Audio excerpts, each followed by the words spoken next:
Good morning, everyone. We are trying to understand today, we will try to understand today the method of least square. See, what we know is the regression equations. Regression equations I'm talking about. There is a difference when I say regression equation and when I say regression coefficients. There is a difference between the two. See, correlation coefficient is altogether a different thing. That is small r, which is called as Carl Pearson coefficient correlation, or I can say product moment correlation coefficient. So when I say regression equation, so we have studied two types, correct? Either it's going to be y on x. So when I say it is y on x, is y is equal to a plus bx. Correct. And when I say you the other way around, that is x on y, it is x equal to a plus by. See, that is different that we, when it is y on x, we denote it by byx, and when it is x on y, we denote it by bxy. Okay, ये अलग बात है, ठीक है. Now, very careful. We will try to understand it first geometrically कि क्यों हम method of least square कहते हैं. ठीक है.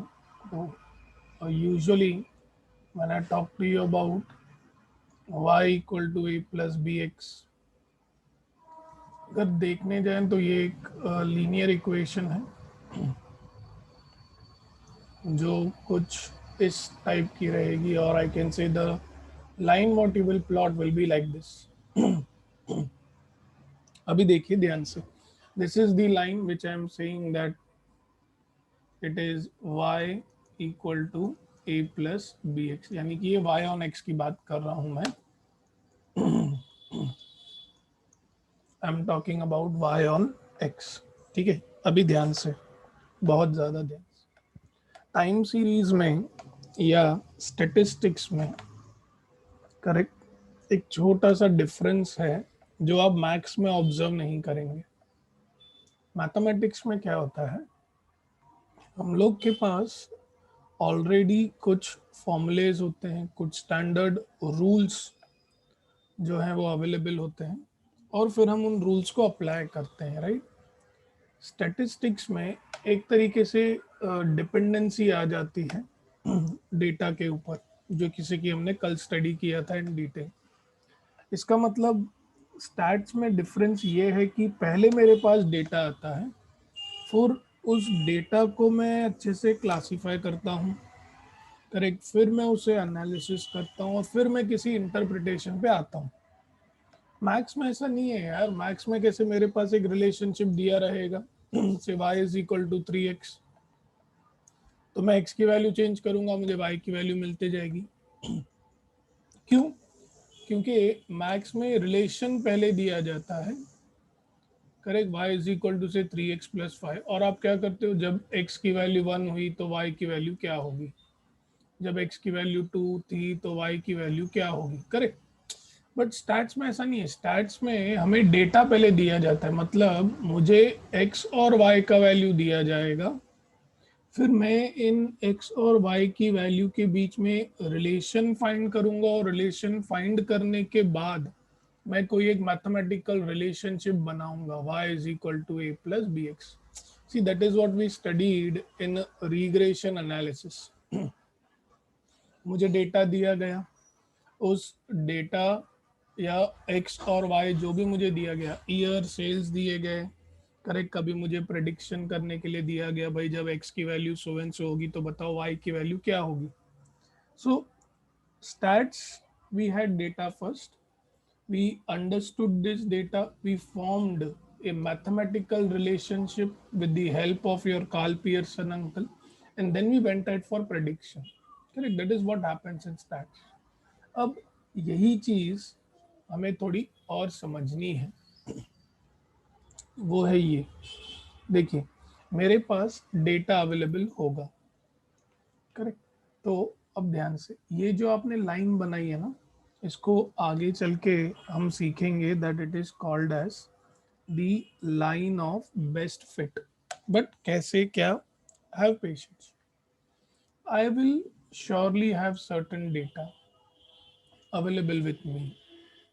ये जो लाइन है ना, आप ऐसे मानिए कि ये आपका स्टैंडर्ड लाइन है, या मैं ये कह सकता हूँ कि ये आपके स्टैंडर्ड रूल्स वाली लाइन है, जो कि एक केस अगर हम कंसीडर करें तो एक्चुअल में मुझे सारे ऑब्जर्वेशंस कुछ ऐसे लाइन में मिलने चाहिए, मतलब इस एक लाइन में मिलने चाहिए सारे observation, all observations must lie ideally on this line. I am saying ideally, but ऐसा होता नहीं है ना।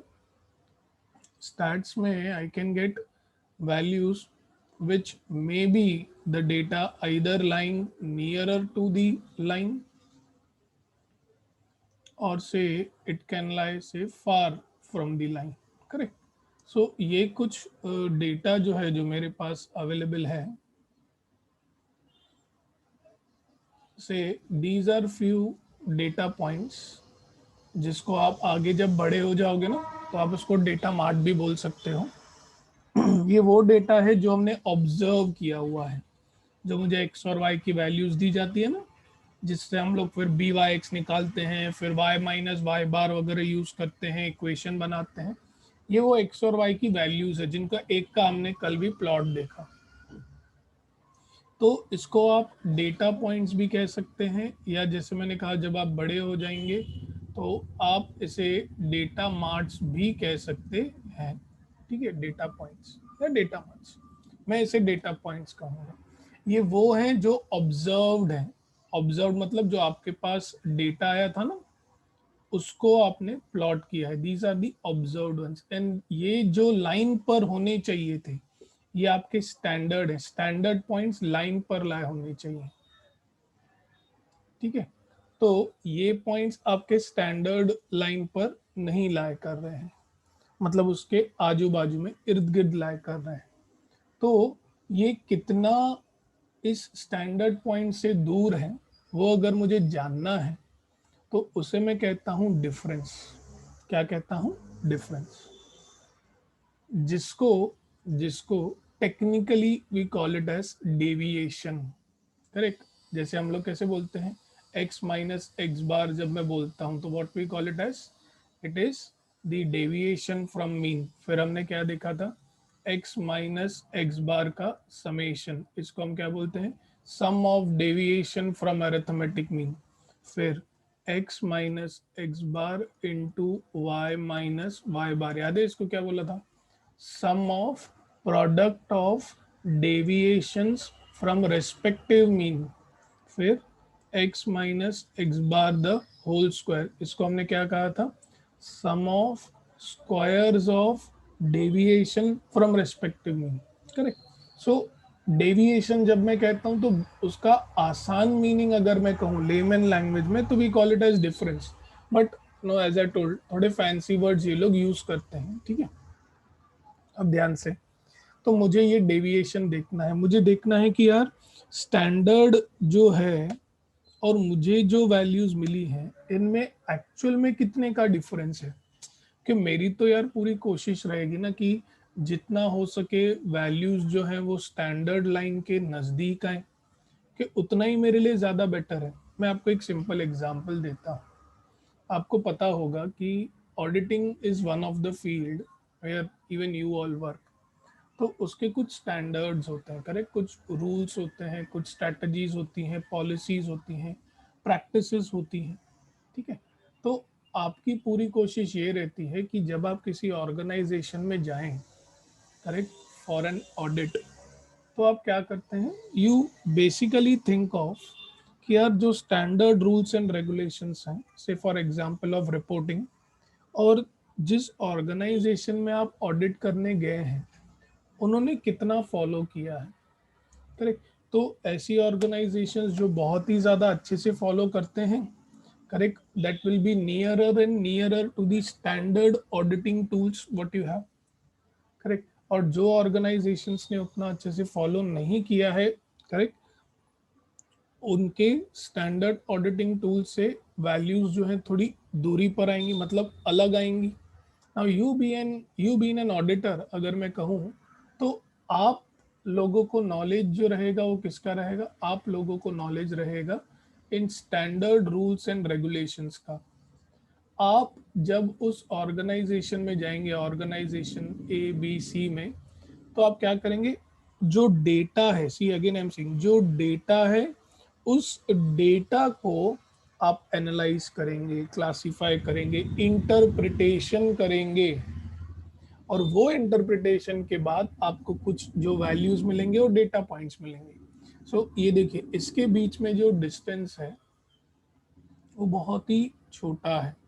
मैं एक हॉरिजॉन्टल लाइन बनाता हूँ, correct, it is nearer to the standard line, मतलब ये वो ऑर्गेनाइजेशन होंगे जिन्होंने अपना काम जो है बहुत ही अच्छे से किया है, करेक्ट। ये देखिए, इसका भी कुछ डिस्टेंस या डेविएशन यहाँ से ये है, ये मेरे स्टैंडर्ड लाइन से इतना दूर है, ये मेरे स्टैंडर्ड लाइन से इतना दूर है, ये इतना दूर है और ये इतना दूर है।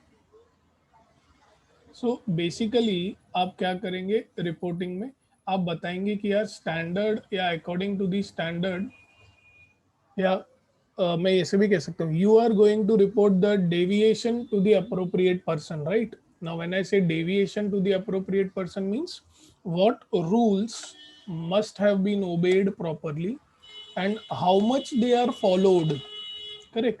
The difference between them will be a kind of a report you can generate, that sir, standard rules which must be followed for auditing are so and the policies which must be followed are so and so, the policies what you have practiced and put into procedure are so and so. So this is the difference, or I can say this is the deviation, sir, what we or me being an auditor is observing in your organization, correct. And that difference I'm considering this as the horizontal lines, okay। Now ये जो horizontal distances जो मैंने निकाले हैं, correct, इनको मैं कोई नाम दे देता हूँ, I am giving some name to it say. अगर देखो कि स्टैंडर्ड जो है और जो आपको ऑब्जर्व वैल्यू मिली है उनमें डिफरेंस है, तो ऑर्गेनाइजेशन में इसे काफ़ी लोग कहते हैं एक्सेप्शंस। जैसे कि जहाँ तक मैं जानता हूँ, ठीक है, मेरे कुछ फ्रेंड्स जो हैं वो ऑडिटर हैं, तो उन्होंने मुझे बताया था, या मुझे थोड़ा बहुत जो नॉलेज है पढ़ पढ़ के, कि नवीन, और sorry, the thing is, like, if you are dealing with any accounting system, so there is a concept called as suspense account, correct. And the concept of that suspense account is, if there is any contradiction in the transaction we face, we put those entries into suspense account, and then at a later period of time, we try evaluating those particular entries, then we again put back into the actual transactions list. So what are these suspense account entries? So these are the contradictions basically, if I talk practical one. Here in this case, I would say that these are certain errors which I have found out, and I am naming them as, say, E1, and then say E2, E3, E4, E5 and E6। ये कुछ errors जो है मुझे मिले हैं। अब मैं इसे एरर क्यों कह रहा हूँ, आप एक्सेप्शन भी बोल सकते हैं, करेक्ट। अगर आपको कंप्लीट ऐसे टेक्निकली जाना, I can also call it as exceptions और errors.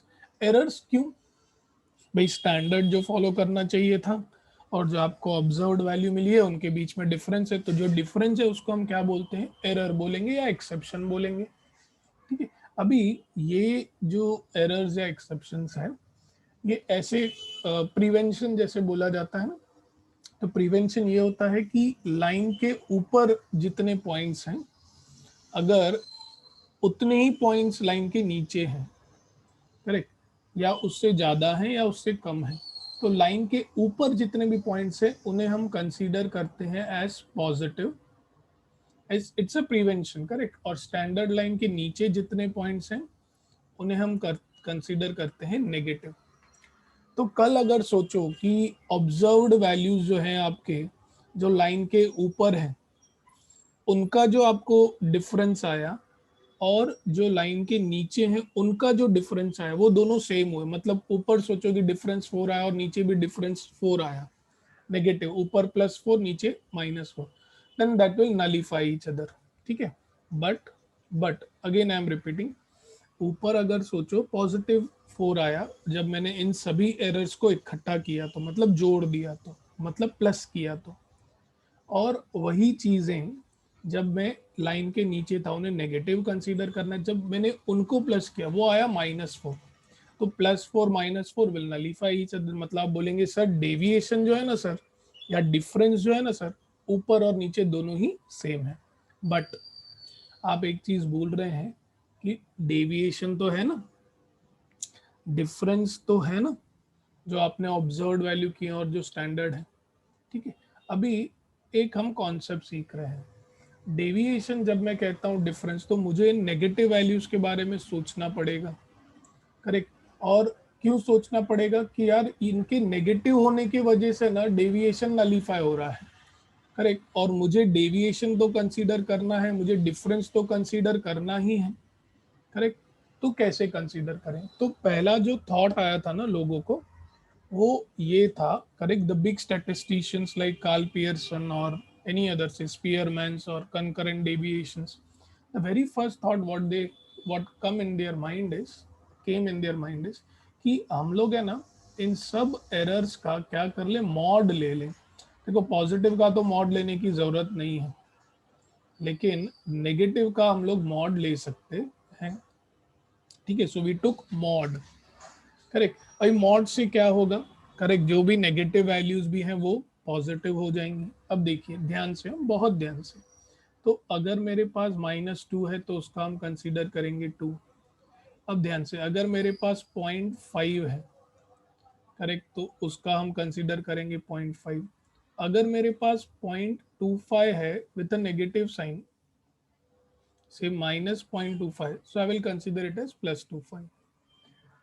Now try to understand, मतलब इसका आंसर आएगा 2, इसका आएगा 0.5 और इसका आएगा 0.25, करेक्ट। तो ये एक्चुअली क्या हुआ पता है, बड़े वैल्यूज का हमें कोई इशू नहीं है। देखो we are not concern about the values which are positive, वो ऑलरेडी पॉजिटिव है, correct, and we don't mind with them, but we are concern about this negative values. I want to consider the deviation in the negative values, ठीक है। So first what we thought of is mod, और I can say modulo operation। But फिर हुआ ये कि deviation जो है वो तो उतना ही रहेगा। अगर आपको डेविएशन कम करना है, जो कि हर ऑर्गेनाइजेशन चाहेगी, राइट, एवरी ऑर्गेनाइजेशन क्या सोचेगी कि यार जितना हो सके ना E4 E5 E6 E1 E2 E3, correct, mostly the negative side जो है वो कम हो, कि जितना नेगेटिव साइड कम होगा उतनी पॉजिटिव साइड जो है वो बढ़ेगी, करेक्ट, और हम लोग उन पर थोड़ा और अच्छे से बेटर तरीके से काम कर पाएंगे। See we are not concerned about the positives, we are only concerned about the negatives, the values which are below this line। तो ऑर्गेनाइजेशन में क्या होगा, such entries which are very much below the standard data points, मतलब जिनमें बहुत ज्यादा error है, वैसे वाले एंट्रीज। जो पॉजिटिव है ठीक है, उनको हम थोड़ा करके हैंडल कर लेंगे, बट जो नेगेटिव आ रहे हैं उन्हें हमें ग्रेजुअली क्या करना है, पॉजिटिव करना है।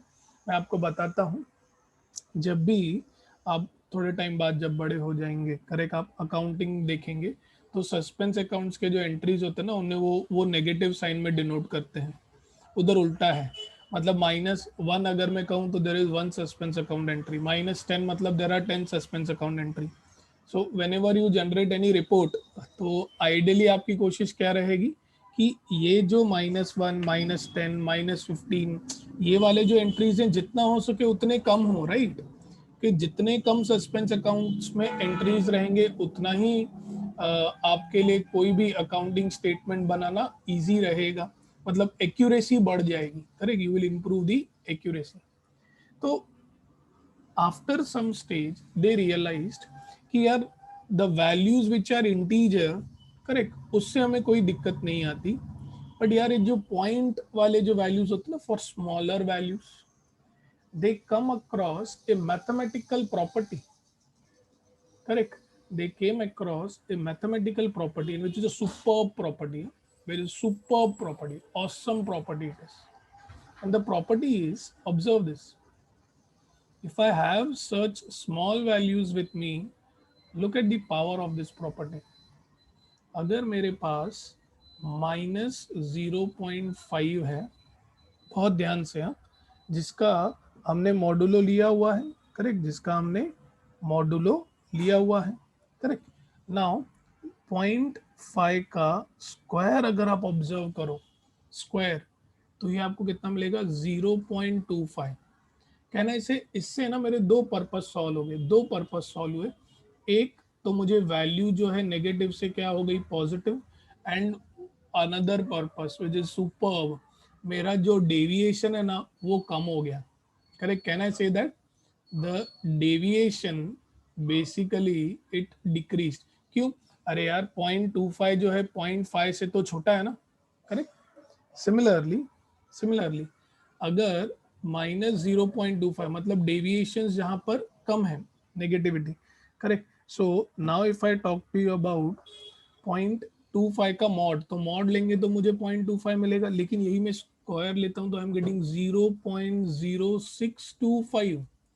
इट मीन्स मेरी वैल्यू तो पॉजिटिव हुई हुई, मेरा डेविएशन जो है और कम हो गया, करेक्ट। सो जितना डेविएशन कम होगा, जितना डेविएशन जो है वो कम होगा, उतना ही आपकी एक्यूरेसी जो है वो बढ़ेगी, और जितनी एक्यूरेसी बढ़ेगी, करेक्ट, आपके वैल्यूज, आपके रिपोर्ट्स उतने ही ज़्यादा स्टैंडर्ड से नज़दीक और नज़दीक बढ़ते जाएंगे, करेक्ट, यस और no. So, because of such a beautiful mathematical property, where we understood that for smaller values of x or e, if I'm going ahead for squaring, I get two benefits. One, it gets positive. Second, it's get the deviation is also reduced. इसीलिए we consider the things as squaring. It means we consider these things as squares, और इसीलिए हम उसे क्या कहते हैं, method of least square, we call it as method of least square. That is why the name is least square, मतलब ऐसे values जो छोटे हैं उनका square, correct, such methods, okay.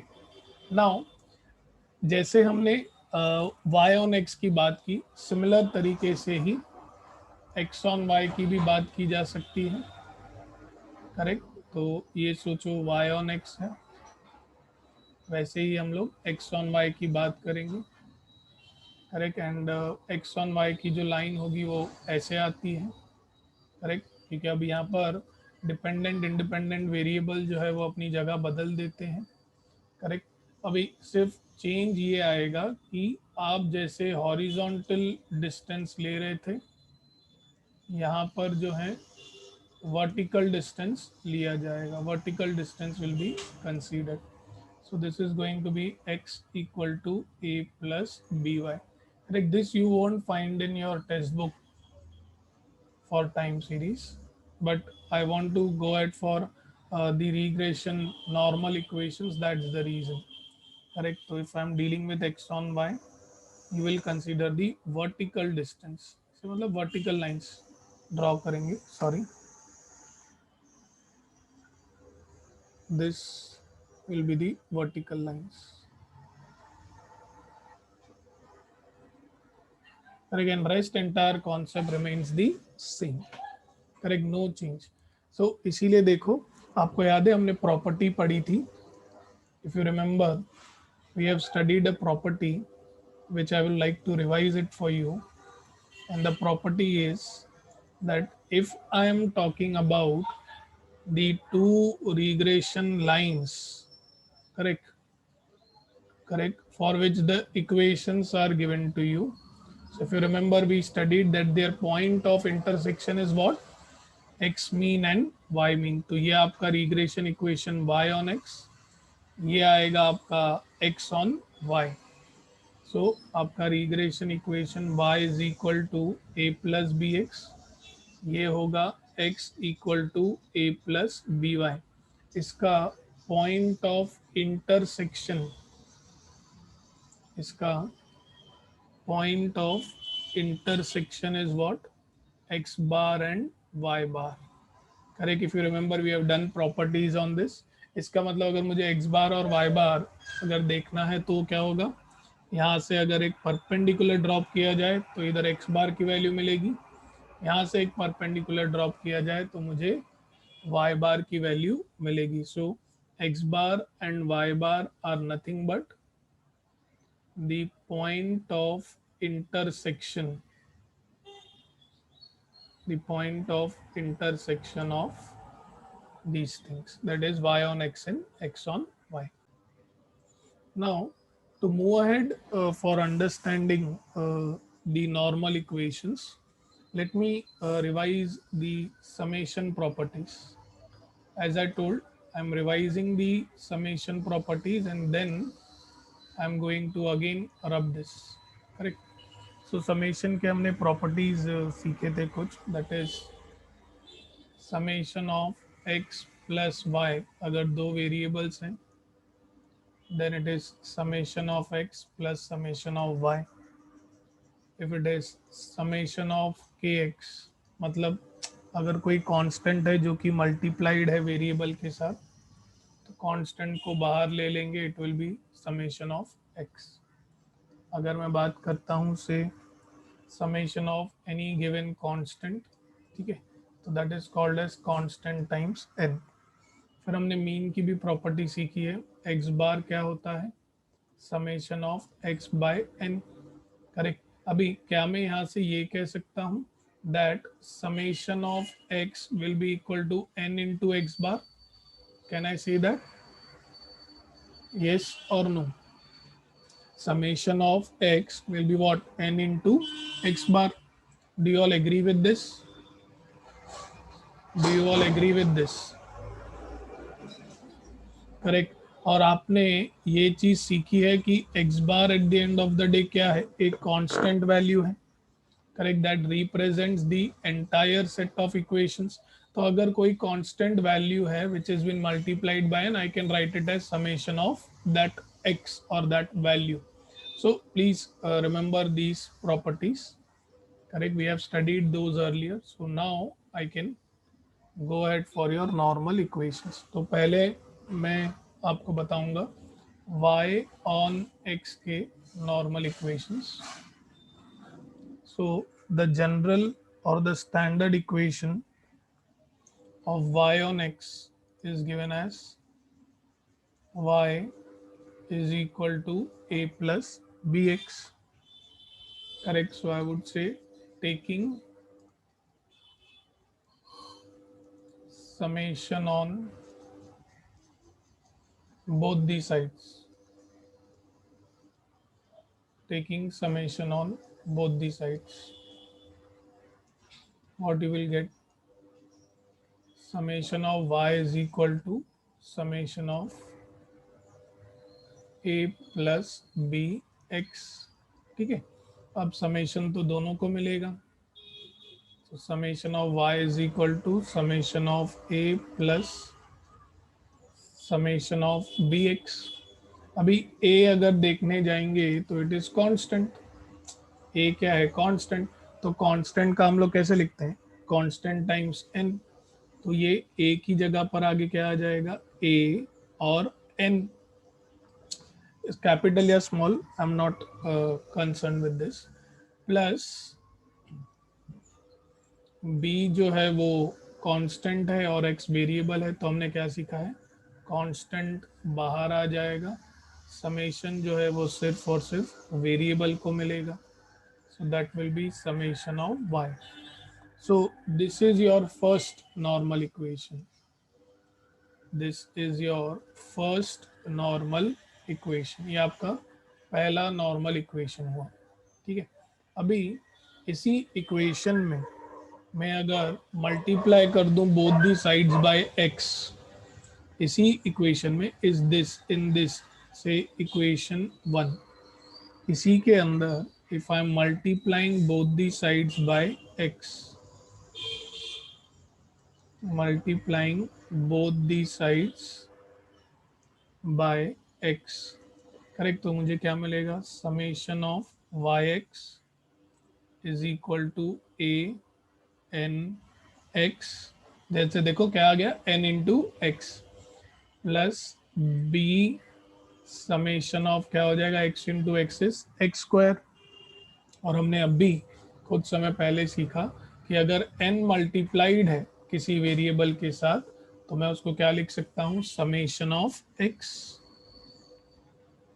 I can write it as summation of x, बाकी चीजें जो हैं that will remain as it is, so you are going to get this as summation of yx is equal to a summation of x plus b summation of x square.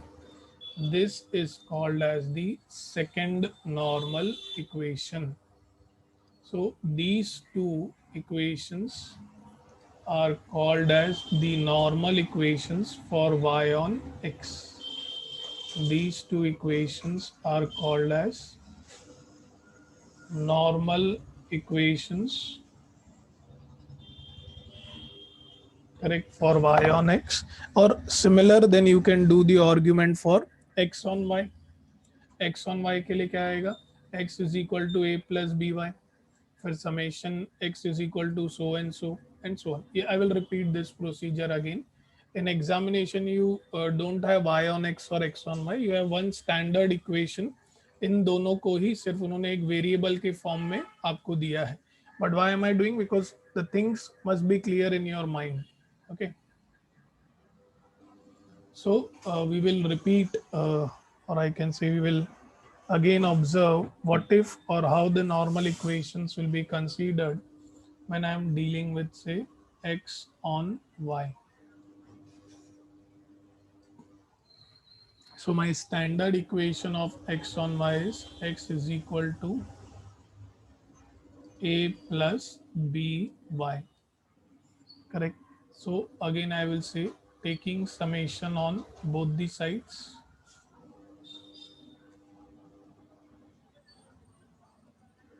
taking summation on both the sides, correct. So this will be summation of x is equal to summation of a plus by, correct. This will be summation of x is equal to, summation जो है वो दोनों को ही मिलेगा, this will be summation of a is equal to summation of by,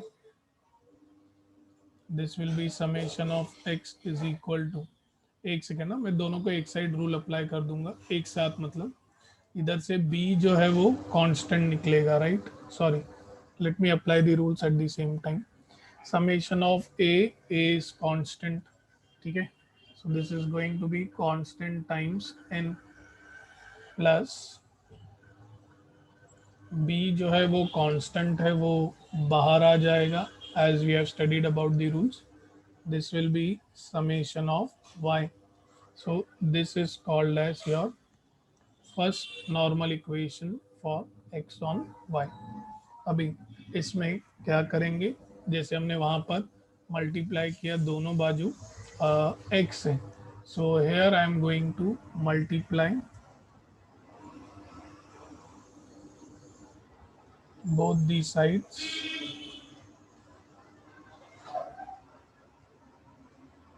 by y, correct. So what you will get this as summation of xy, summation of xy is equal to a n y plus b summation of y square. ठीक है, तो A N Y, इसमें n times a particular variable y, इसे हमने क्या सीखा, I can write it as summation of y। Correct, rest of the things will remain as it is. तो यहाँ से मुझे मिलेगा summation of X Y is equal to a summation of Y plus B summation of Y square. Correct. So this will be nothing but your second normal equation. Correct. So these two are again called as the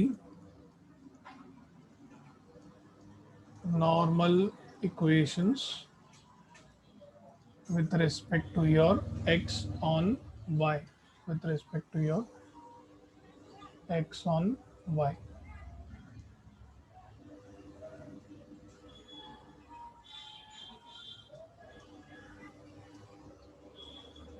Oh, chalega. It's looking better. Okay.